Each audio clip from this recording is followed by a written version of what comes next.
Makanya saya bilang sama kita, hidup orang Kristen, orang yang dipilih Tuhan adalah hidup yang penuh tantangan. Tuhan milih kita bukan berarti kita nggak punya tantangan, terus kita berpikir, wah udah ikut Tuhan, kita jalan seperti bagaikan dia di atas karpet merah, bagaikan dikelilingi kiri kanan malaikat yang bersayap. Enggak begitu. Makanya banyak kali kita seringkali salah. Makanya hari ini biar kita menang, itu kita akan pelajari bagaimana caranya. Yang kedua itu untuk menjadi seorang penguasa. Saya selalu ingatnya penguasa di Mesir. Bayangkan, kenapa kita nggak bisa? Kenapa Yusuf bisa saya nggak bisa? Karena kita nggak mau melewati proses. Setiap kehidupan itu ada prosesnya. Ya. Kenapa saya katakan begitu? Kalau seandainya saya lari waktu itu, saya menganggap sekolah kita disuruh cuci WC kan nggak nyambung. Otak saya main. Tapi disitulah waktu saya cuci lah itu WC, belajar saya rendahkan hati saya.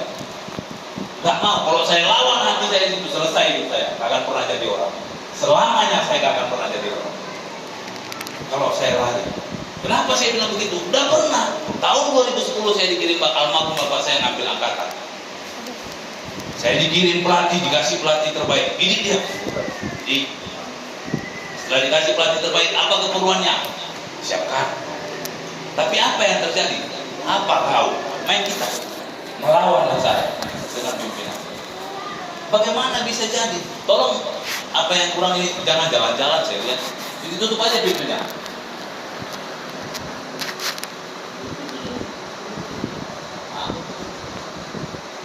Biar jangan terganggu yang lain, kasihan yang lain pengen dapat berkat Tuhan gara-gara kita. Sayang, kita datang cari Tuhan capek seperti tadi yang dibilang itu. Yang rugi bukan saya, kita yang rugi. Terus kita bilang hidup saya nggak berubah-berubah, nggak dapat mujizat Tuhan. Bagaimana mau dapat mujizat Tuhan kalau ibadah pun kita nggak berikan hati? Tuhan nggak mungkin turunkan mujizatnya bagi kita kalau sikap kita pun belum siap. Amin. Bagaimana? Gak usah jauh-jauh Tuhan. Manusia saja kita lihat. Kita sombong. Tolonglah dulu. Bantulah dulu. Tapi sombong kita. Mau orang itu menolong? Tidak. Betul ya? Mana mungkin dia mau. Tapi coba kita rendah hati. Bantulah. Hatinya pun tergerak membantu kita. Begitu juga dengan Tuhan. Bagaimana Tuhan mau menolong mujizat bagi kita kalau sikap hati kita pun gak bisa benar? Karena saya melihat begini, harus ada pertumbuhan iman. Makanya hari ini saya beri tema pemenang hidup, biar ada proses kehidupannya. Nanti iri kita, ada orang diberkati kita iri. Tapi orang nggak tahu prosesnya bagaimana. Ini seperti Yusuf tadi. Orang tahunya Yusuf sudah jadi penguasa. Tapi orang nggak tahu prosesnya. Karena Tuhan tolong kita semua. Ada lagi Nuh. Disuruh Tuhan bangun bahtera itu 100 tahun mau bangun bahtera, dibilang orang gila. Dibilang orang gila gitu. Orang panas kayak gini dia suruhnya dibuatnya bahtera. Katanya mau datang hujan banjir. Kadang-kadang kita mengikut Tuhan dibilang orang gila. Beberapa hari yang lalu ada kesaksian sampai sama saya. Ini dari keluarga saya tepatnya. Ada seorang ibu bilang saya dibilang gila sama suami saya. Saya bilang sama dia, saya dibilang gila sama saya. Kenapa ibu dibilang gila? Iya, hari Minggu saya ibadah. Terus nanti kami ada ibadah doa. Ini karena belum saya mulai di tempat itu. Terus ada lagi nanti ibadah di rumah-rumah itu kalau itu sudah berjalan kita ibadah konser itu. Terus ada lagi nanti kami ibadah pendalaman Alkitab. Terus suami saya bilang saya gila. Apa? Orang ibadah, orang gereja, orang ibadah. Saya bilang satu, suami ibu kuat kali dagingnya, tak mau ketemu Tuhan. Kalau orang nggak mau ketemu Tuhan berarti dagingnya keras. Kalau nggak dagingnya keras, hatinya yang keras. Ini makanya harus diubahkan. Ya, sampai dibilang gila deh sama suaminya sendiri ya bilang. Saya bilang ya sudah, sabarlah. Kita doakan buat Tuhan tolong kita Bapak. Ini jalannya Tuhan menjamah hati Bapak. Biar Bapak dipakai. Ini.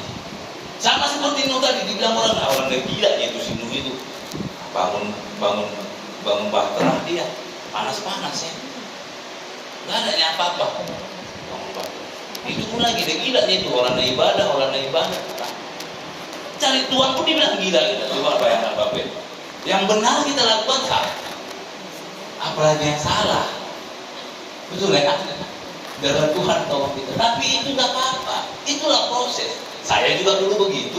Waktu saya sekolah Alkitab, ada yang bilang sama mama saya, udah gila si Daniel, makanya sekolah Alkitab dia. Iya nggak apa-apa. Betul. Ada yang bilang begitu. Ya saya diam aja. Dan memang proses yang harus saya hadapi. Itulah proses saya. Ini untuk saya. Kita semua. Terus kalau saya kecewa, saya tinggalkan, nggak jadi saya. Itulah namanya sebuah proses. Makanya setiap orang harus menghadapi prosesnya masing-masing. Kalau mau kita menang, amin. Jangan takut sama prosesnya, nggak mati kok. Kalau guru saya dulu bilang udah mati kok, mati rupanya katanya. Guru saya bilang begitu dulu, kau cuci besi, saya nggak mau. Datang, coba cuci. Saya pegang, mati kau? Enggak. Ya udah kenapa lu takut? Guru saya bilang begitu. Itulah proses yang dia lakukan, yang harus dilewati setiap orang. Amin. Beda-beda prosesnya. Kalau prosesnya besar, berkatnya besar. Siap. Tapi seperti Yusuf tadi, akan Bapak Ibu dibuang ke sumur. Baru jadi budak, baru masuk penjara. Bayangkan tiga kali ada. Habis masuk penjara ditipu lagi. Ada juru minuman dan juru makanan yang ditolong. Tidak diingat lagi, 4 proses. Tapi masuk penjara, ada yang sanggup. Kalau kita mau, ya memang ya. Tapi lihat apa yang dia terima, langsung Tuhan angkat dia jadi penguasa. Ya memang harus begitu.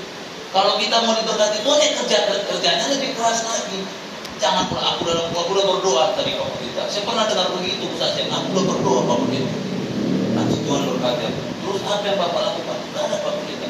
Bagaimana Tuhan memberkati kita? Gak ada tujuh-tujuh kita tidur jatuh duit dari langit. Gak ada. Tuhan tolong kita semua. Itu Nuh. Yang kedua. Yang ketiga Abraham. Dia tinggalkan semua keluarganya.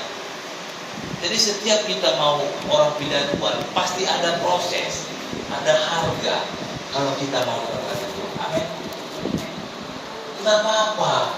Jangan pula istilahnya kalau orang dunia itu bilang kan, ini saya dididik secara dunia ya, bisa saya ikut saya. Dari sini dulu, kau pergi dulu ke sana. Enggak bang. Kadang-kadang manusia kalau disuruh langsung ini kan, enggak bang. Tapi tahu apa yang bilang, coba kau pergi dulu sana. Seperti guru saya tadi, apa langsung hilang rupanya harga diri. Kadang-kadang kita itu nggak mau melewati proses, direndahkan. Itu kan proses direndahkan. Kalau kita kuat, jadilah kita kuat. Kalau kita lari, selamanya kita nggak akan pernah jadi orang pemenang. Kalau lari, kenapa saya bilang begitu? Iya, itu pengalaman kehidupan saya. Kalau seandainya 2010 saya ikut itu aturan kapten itu, jadi kasih kapten satu melatih saya nggak jadi pendeta, saya jadi tentara. Artinya dalam sisi kehidupan formal saya diberkati Tuhan, saya jadi tentara. Tapi apa yang saya lakukan? Saya nggak mau. Malah jadi pendeta saya pikir juga waktu sekolah kita. Oke, ini sekolah pendeta. Itulah proses.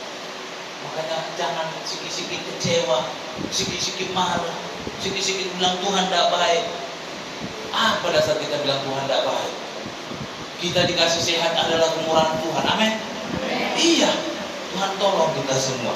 Itu tiga contoh yang saya pelajari, ada proses. Ada banyak semua dari awal Kejadian sampai Wahyu ini ada semua proses. Tapi saya ambil 3.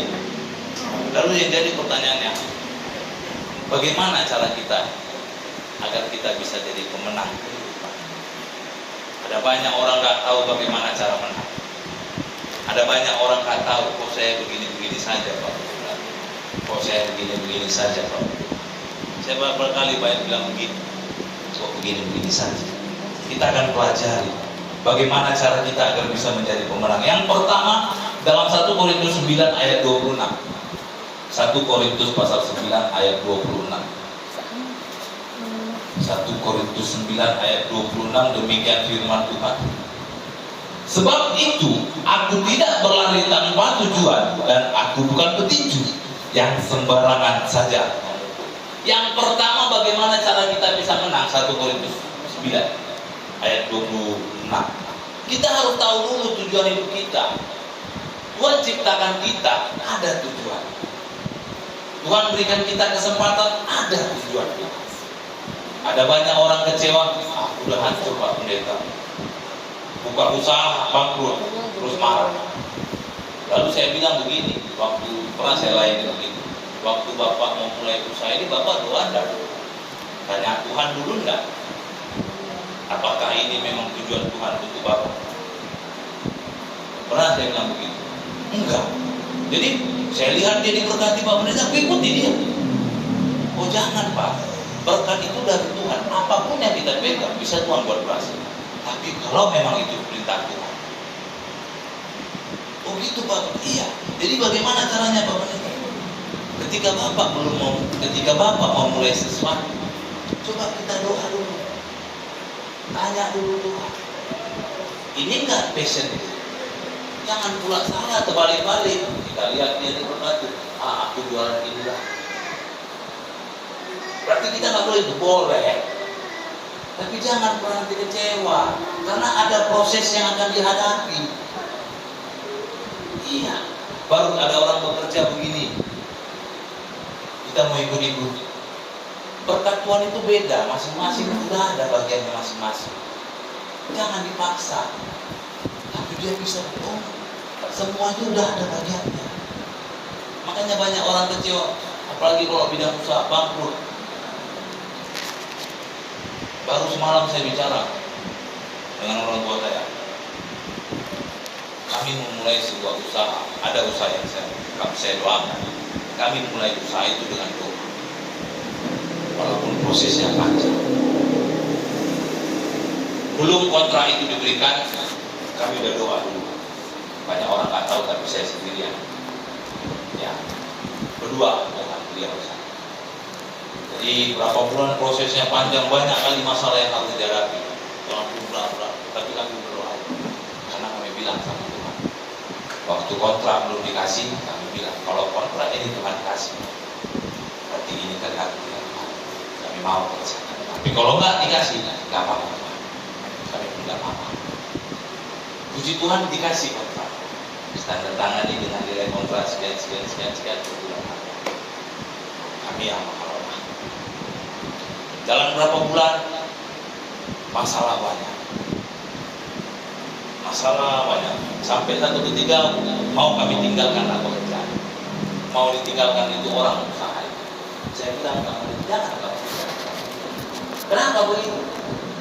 Kan kita mulai ini dengan doa. Tuhan kasih. Berarti Tuhan punya rencana yang baik. Kalau tadi Tuhan nggak kasih ini, berarti nggak apa-apa. Ini Tuhan kasih sama banyak pesaing, tapi Tuhan kasih sama.